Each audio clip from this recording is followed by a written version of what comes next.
Jadikan gereja kita sebagai rumah roti.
Rut pasal 1 ayatnya yang ayat 1 dulu ya. Pada zaman para hakim memerintah ada kelaparan di tanah Israel.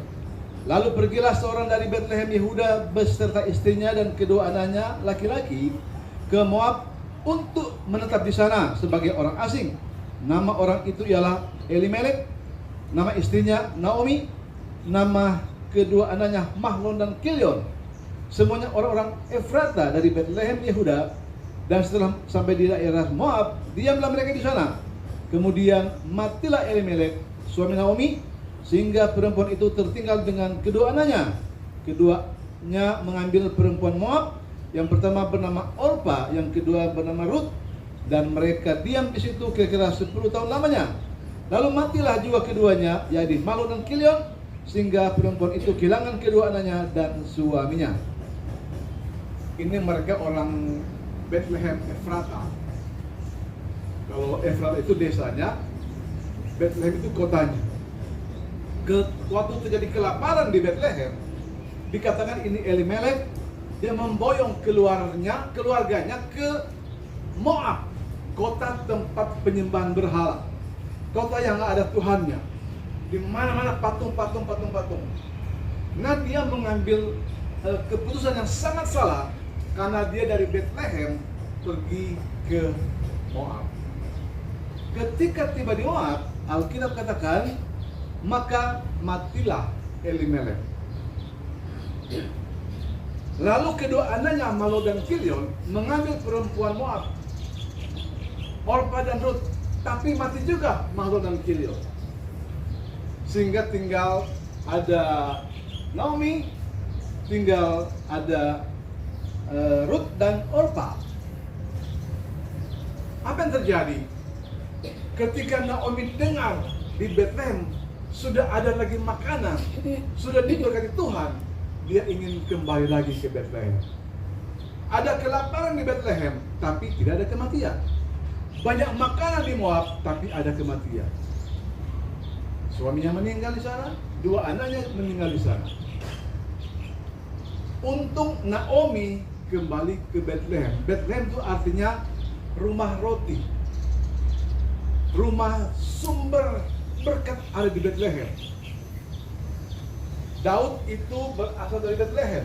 Tuhan Yesus juga lahir di Bethlehem. Semua berawal dari Bethlehem. Nah, apakah gambaran Bethlehem ini bagi kita?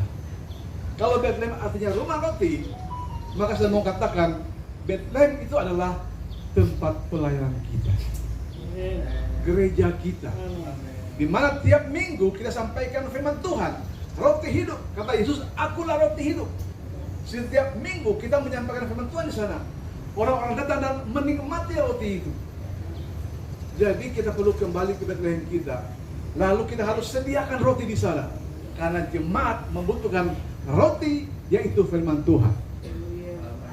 Butuh roti, dia tidak punya roti. Jangan sampai di gereja kita tidak ada roti yang kita siapkan.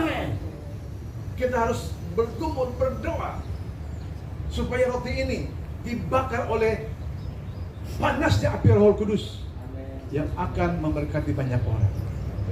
Kalau kita tinggalkan Bethlehem, akan ada kematian kita hadapi di sana. Jadi itu pertama, kembali ke Bethlehem. Kita perhatikan rumah roti kita. Siapkan roti yang segar setiap hari, setiap minggu. Karena jemaat yang Tuhan percayakan pada kita membutuhkan roti yang segar dari Tuhan. Kedua,